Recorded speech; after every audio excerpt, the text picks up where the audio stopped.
বাংলার বিভিন্ন প্রান্ত থেকে আগত বিভিন্ন ক্ষেত্রে কর্মরত শিক্ষক বন্ধুগণ, দেখুন 2015 সালে আজকে যে সেন্টার আপনি মিটিং করছেন, এটা আমার সভাপতিত্বেই তৈরি হয়। এবং আজকে আমার একদিকে খারাপ লাগছে যে আসনের অভাবে অনেক মাস্টারমশাইরা দাঁড়িয়ে আছে, কিন্তু আরেকদিকে মনে মনে আনন্দ হচ্ছে যে ছোট্ট সেলটা তৈরি করেছিলাম, আজকে সেই সেলের ব্যাপ্তি এতটা হয়ে গেছে যে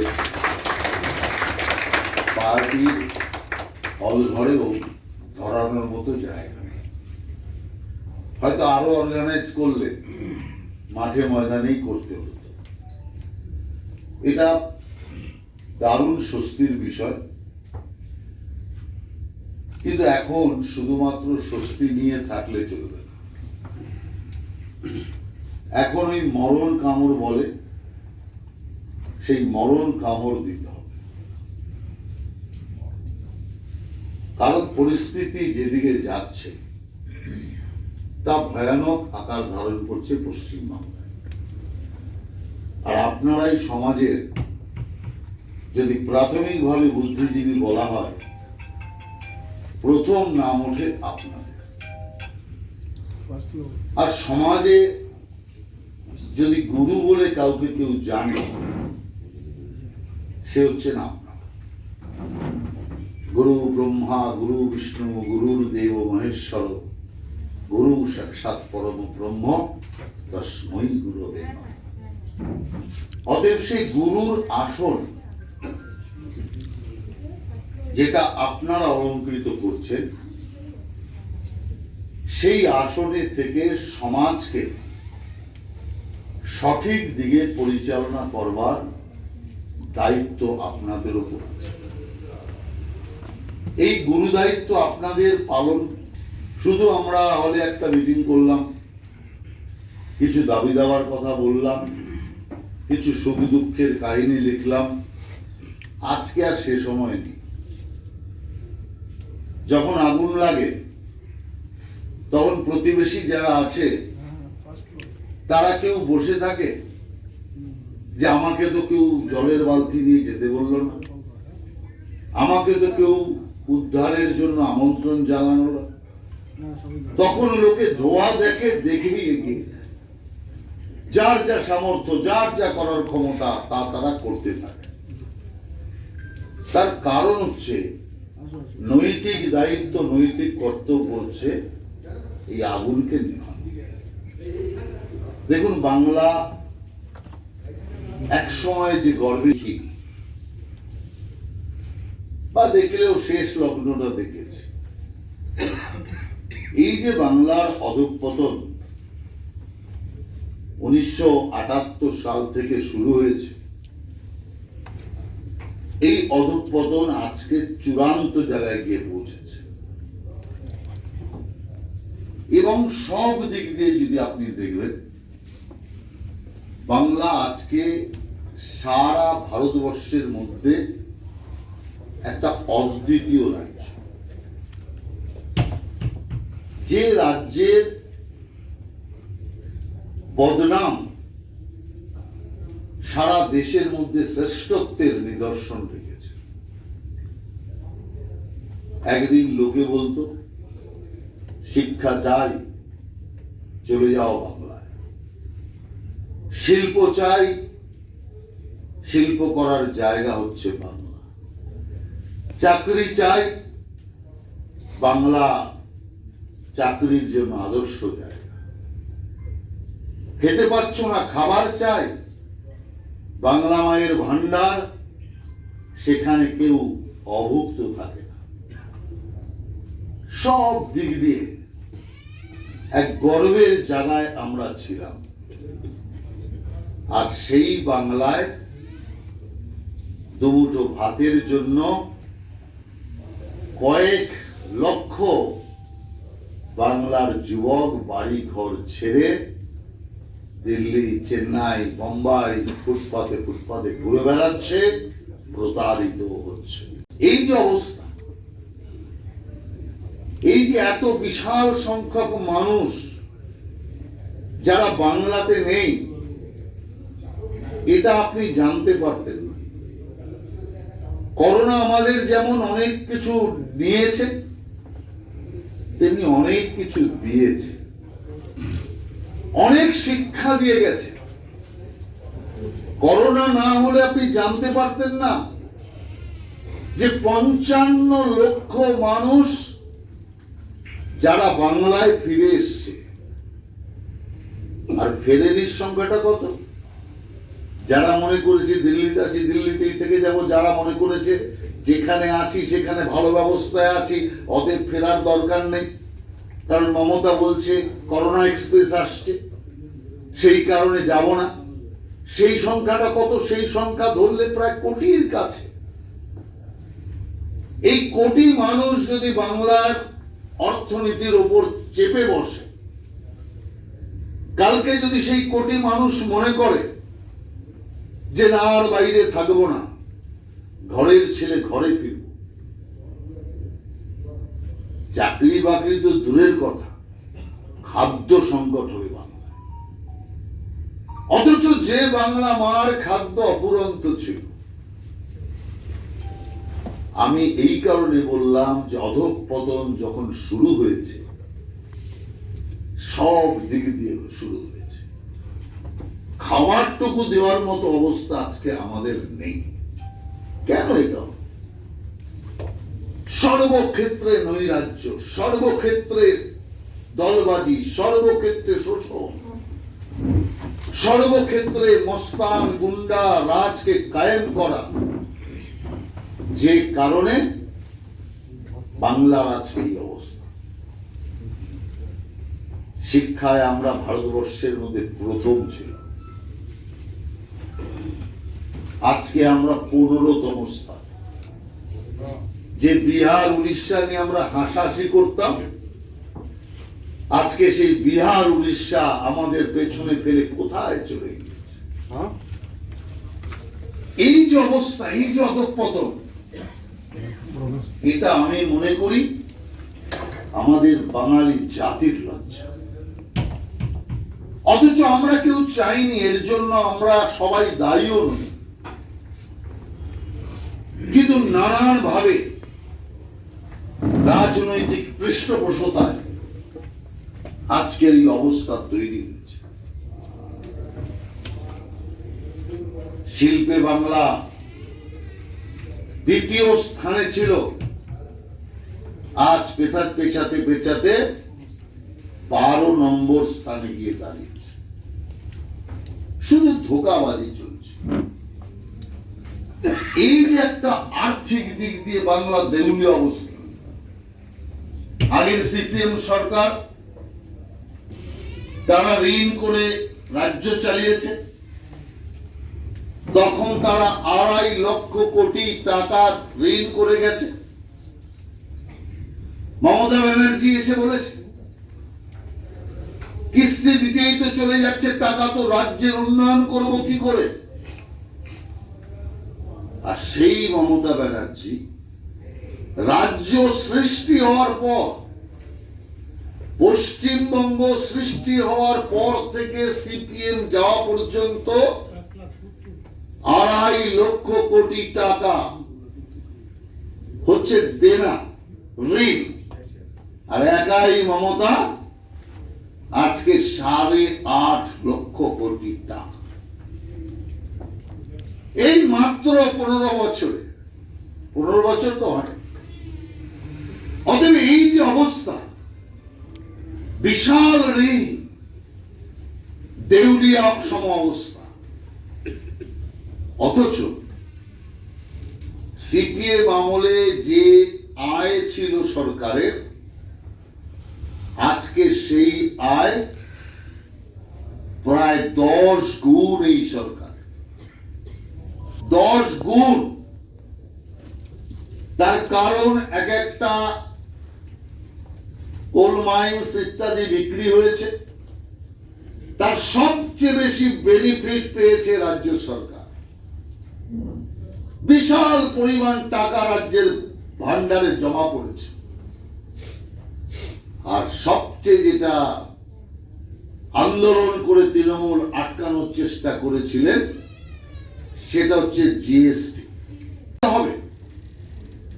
আর আজকে রাজ্যের একটা বিরাট অংশ অর্থনীতিতে যোগদান আসছে জিএসটির মাধ্যমে কিছু না করে। বাংলায় প্রচলিত বাংলায় যাকে বলে বিশাল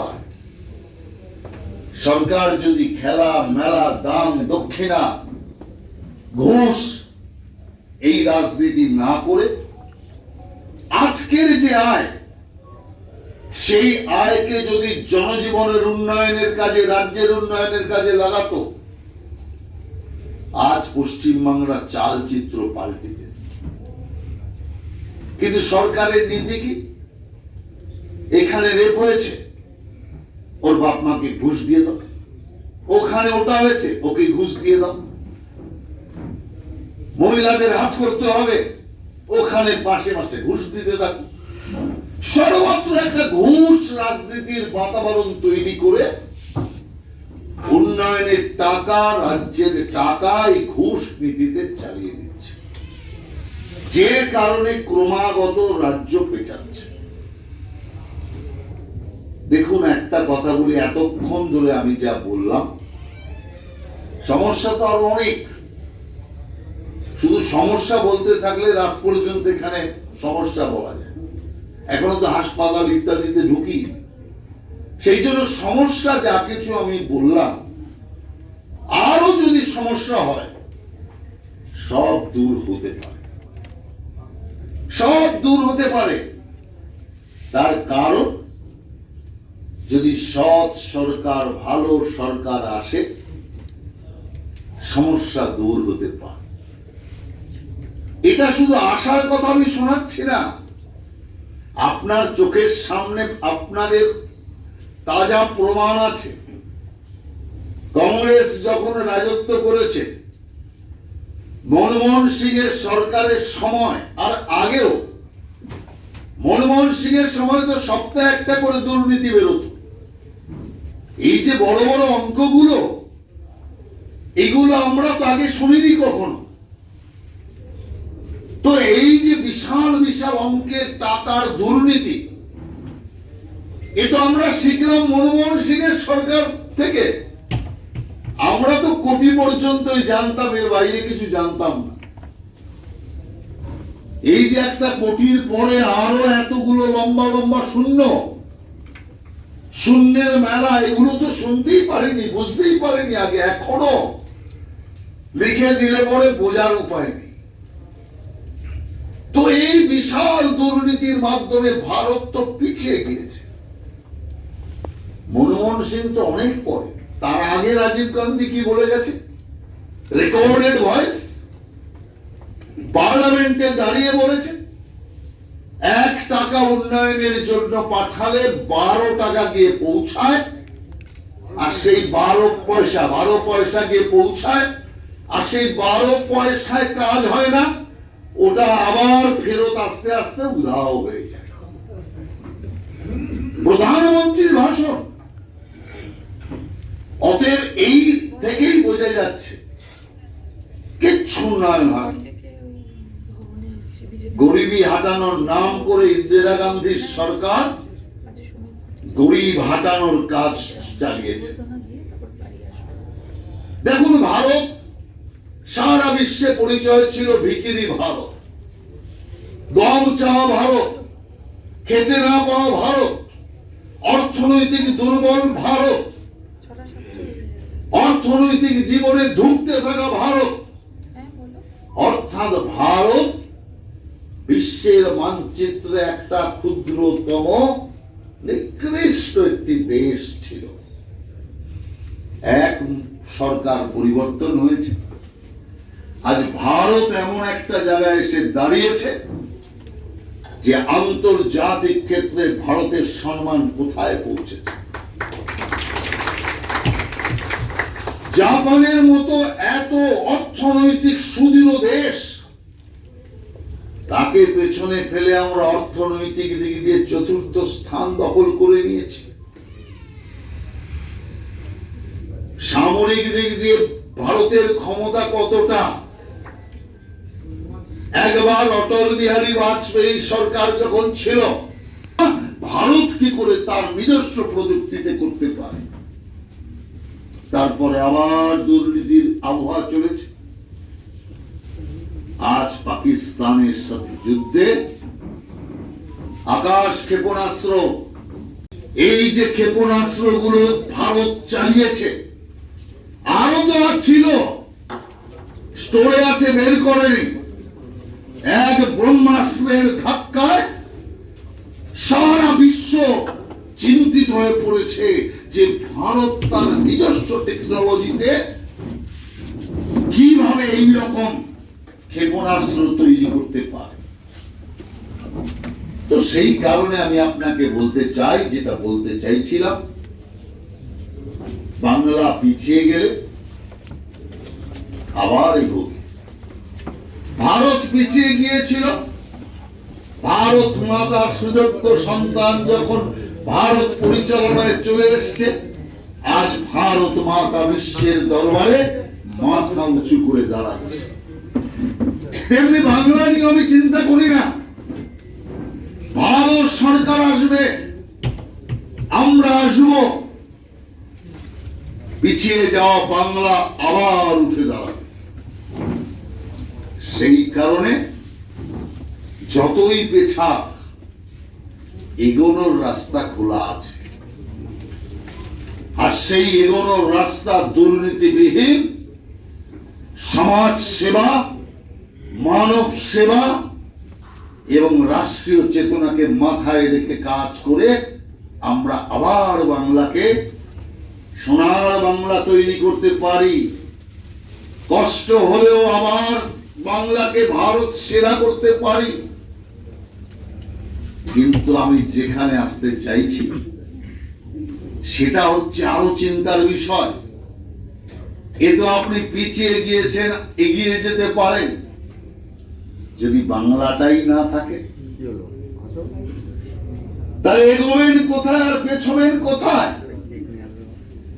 যদি বাংলাই না থাকে তো কল্যাণ কোথা থেকে হবে? দেশভাগের সময় তো এটা পুরোটা চলে গিয়েছিল পাকিস্তান। ভারত কেশরী ডক্টর শ্যামাপ্রসাদ মুখার্জি, আমার পার্টির স্রষ্টা, তিনি যদি আন্দোলন করে বাংলাকে ফিরিয়ে না আসতেন, বর্তমান পাঞ্জাবকে ফিরিয়ে না আনতেন, আজকে আমরা নাগরিক থাকতাম বাংলাদেশ। সেই কারণে আমি আপনাকে বলতে চাই, যে বিভীষিকা আমরা দ্য গ্রেট ক্যালকাটা কিলিংস এর সময় দেখেছি মানে শুনেছি, সেই বিভীষিকাময় অবস্থার দিকে কিন্তু আবার বাংলাকে নিয়ে যাওয়ার ষড়যন্ত্র হচ্ছে। ওই সময় যেমন সমস্ত রাজনৈতিক দল সব দেখেও চোখে ঠুলি দিয়েছিল,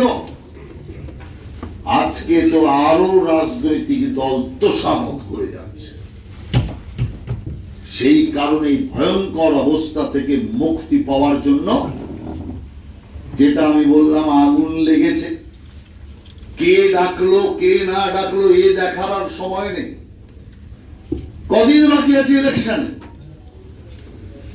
7 মাস, খুব বেশি হলে 8 মাস, তাও নেই। তো এই সময় পর্যাপ্ত সময় নয়, কারণ সব পার্টির একরা দেখবেন এখানে লড়াই করছে কংগ্রেস সিপিএম, এখানে লড়াই করছে তৃণমূল কংগ্রেস, আর অন্তে গিয়ে সব এক। দিল্লিতে কি বলছে? দিল্লিতে গিয়ে বলছে বিজেপি কে ঠেকাতে। তৃণমূলের কাছে সিপিএম এর চেয়ে বিজেপি হচ্ছে সবচেয়ে বড় শত্রু, সিপিএম এর কাছে তৃণমূলের চেয়ে বিজেপি হচ্ছে সবচেয়ে বড় শত্রু। বিজেপি হচ্ছে সকলের কমন এনিমি, সেই কারণে আমি আপনাদের পরিষ্কার বলতে চাই, এই সব শক্তি যারা এই বাংলাকে আবার বাংলাদেশ বানানোর ষড়যন্ত্রে যুক্ত আছে, তোষামোদের রাজনীতির মাধ্যমে সামান্য ভোট পাওয়ার জন্য পশ্চিম বাংলার মানচিত্রকে খণ্ডিত করবার ষড়যন্ত্র চালাচ্ছে। অতএব আমাদের উপর গুরুদায়িত্ব কতটা, আমরা ছাড়া বাংলা রক্ষা করার কেউ নেই। যেটা আমি বারবার আপনাদের বলতে গেলে কোন রাস্তা আছে, কিন্তু জমিটাই চলে গেলে আর কোথায় এগোবার, কোথায় পেছাবো?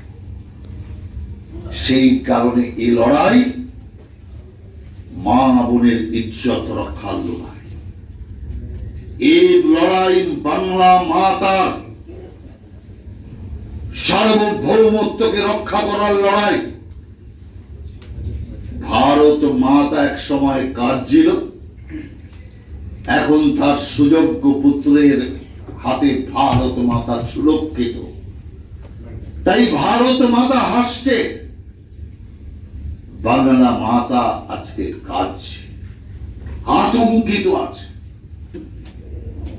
কবির সেই লেখা এখনো মনে পড়ে, বলো বলো বলো সবে শত বিরাবে নুরবে, ভারত আবার জগৎ সভায় শ্রেষ্ঠ আসন লবে, ধরবে মহান হবে, করবে মহান হবে, নবদিনমণি উদিবে আবার পুরাতন পুরবে।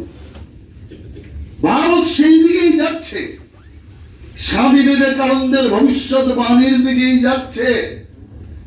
আমি দিব্য দৃষ্টিতে দেখিতে পাইতেছি, ভারত একদিন বিশ্বের জগৎ গুরুর আসনে বসিয়া সারা বিশ্বকে মুক্তির পথ দেখাইবে। স্বামী বিবেকানন্দের যে ভবিষ্যৎবাণী, সেদিকে ভারত চলেছে। ভারত যত এগোচ্ছে, বাংলা তত পেছাচ্ছে। দুর্ভাগ্যটা এখানে, সোনার বাংলা আজকে লোহার বাংলা বলারও জায়গা নেই। একটার পর একটা আপনি দেখছেন কিভাবে মা বোনের উপর অত্যাচার, নারী জাতির উপর এই রকম অত্যাচার যে রাজ্যে হয়, সেই রাজ্যের ধ্বংস অনিবার্য। অতএব একজন মহিলা মুখ্যমন্ত্রী থাকা অবস্থায় এই জিনিস যদি হয়, ঈশ্বরের অভিশাপ কিন্তু আজ নেমে আসে। সেই কারণে আমাদের এই বাংলা বাঁচানোর জন্য 2026 হচ্ছে শেষ সুযোগ। 2026-এর পর কঠিন হয়ে যাবে। সেই কারণে এই 2026-কে আমাদের অ্যাচিভ করতেই হবে। আপনি ঈশ্বরের কাছে যান না, ঈশ্বরকে গিয়ে বলেন, হে ঈশ্বর, তুমি আমাকে রক্ষা করো। ঈশ্বর কি বলে জানেন? ঈশ্বর বলে, আগে তুই আমাকে রক্ষা কর, তারপর আমি তোকে রক্ষা করব। আজকে বাংলায় আপনার দায়িত্ব কত জানেন? ধর্ম রক্ষা করার দায়িত্ব আপনার, জাতি রক্ষা করার দায়িত্ব আপনার, সার্বভৌমত্ব রক্ষা করার দায়িত্ব আপনার, দেব দেবী রক্ষা করার দায়িত্ব আপনার, মন্দির রক্ষা করার দায়িত্ব আপনার, ধর্মগ্রন্থ রক্ষা করার দায়িত্ব আপনার।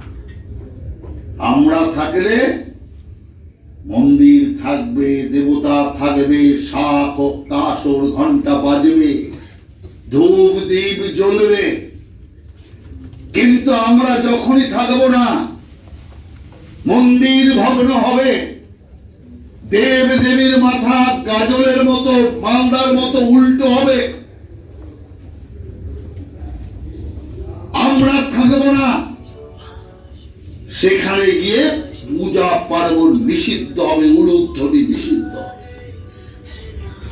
অতএব আপনি এটা বুঝুন, দেব দেবতা মন্দির রক্ষার দায়িত্ব আপনার, সেই দায়িত্ব আমরা পালন করতে পারি কিনা।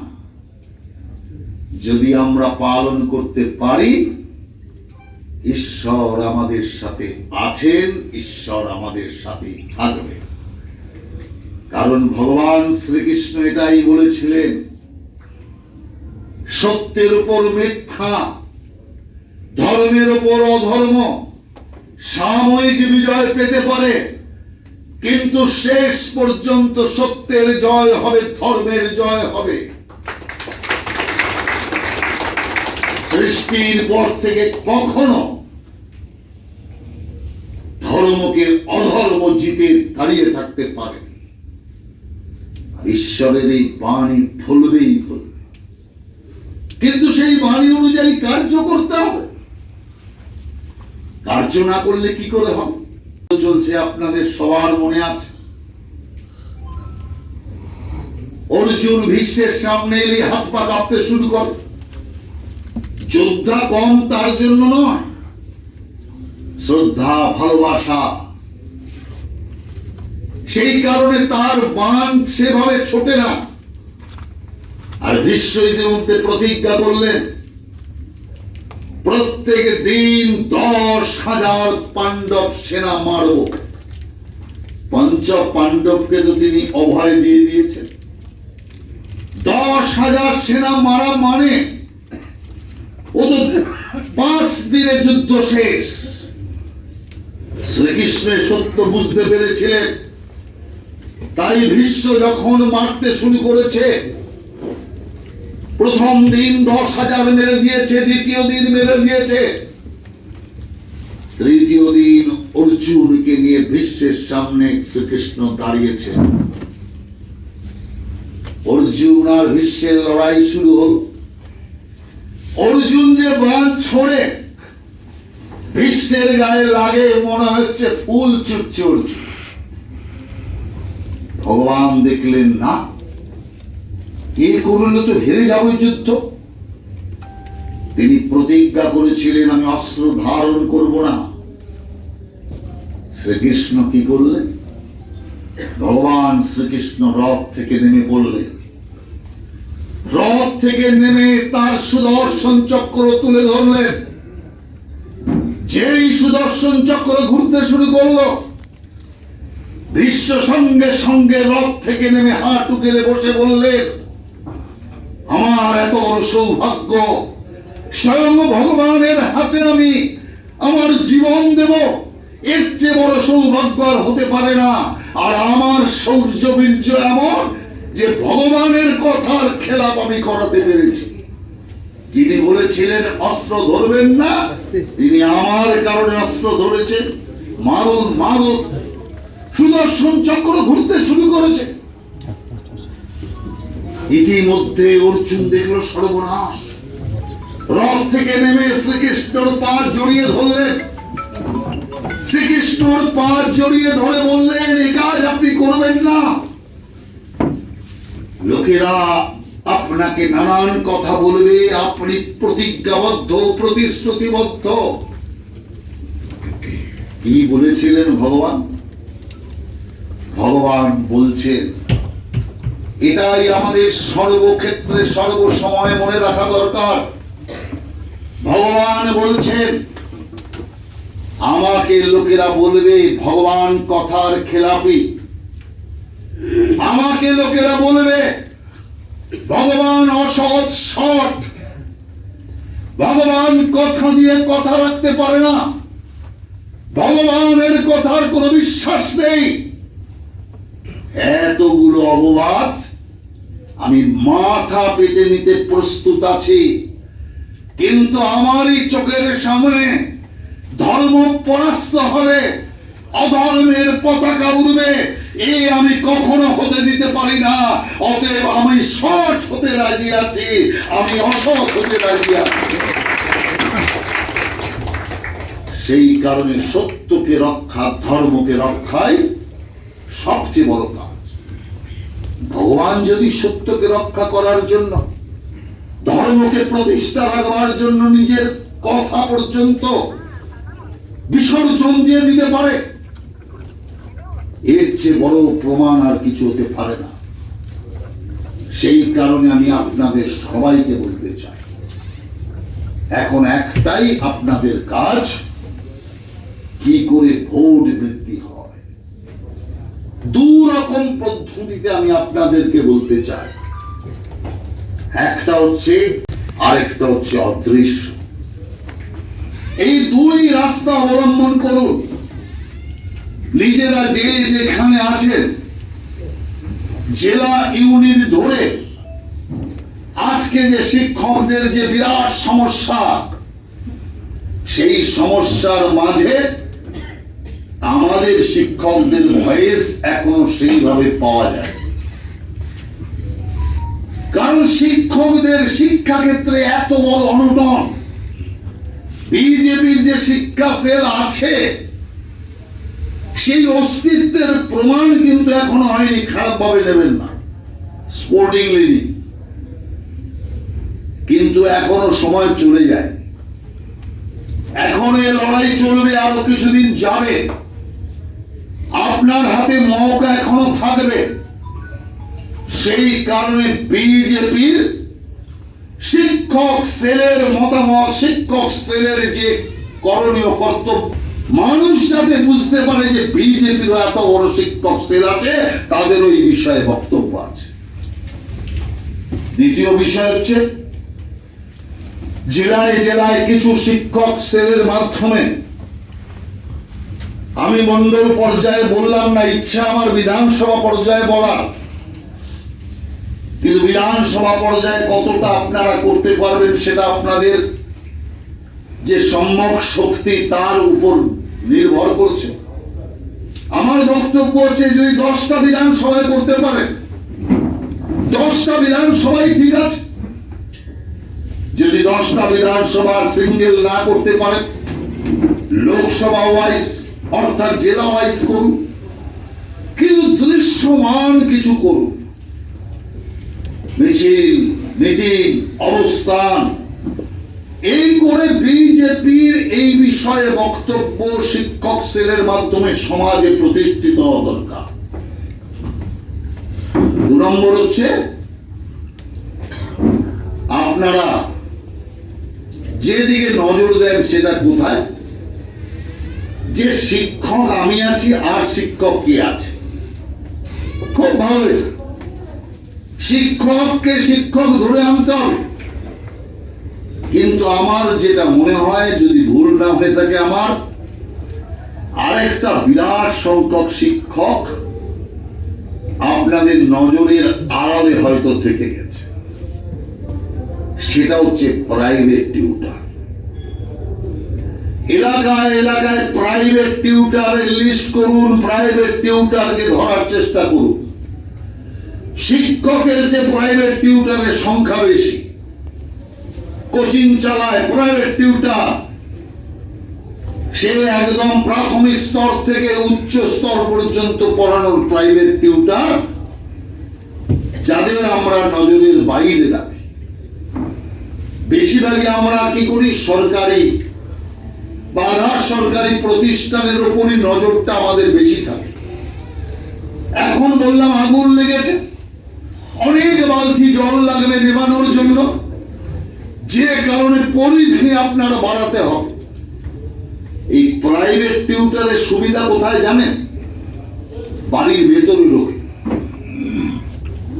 আপনার সীমাবদ্ধতা ছাত্র পর্যন্ত বেআইন, সরকারি আইন অনুযায়ী, তবুও করে লোকে, করে করুক, তাতে আমার কোন আপত্তি। আমি সেটা বোঝাতে চাইছি।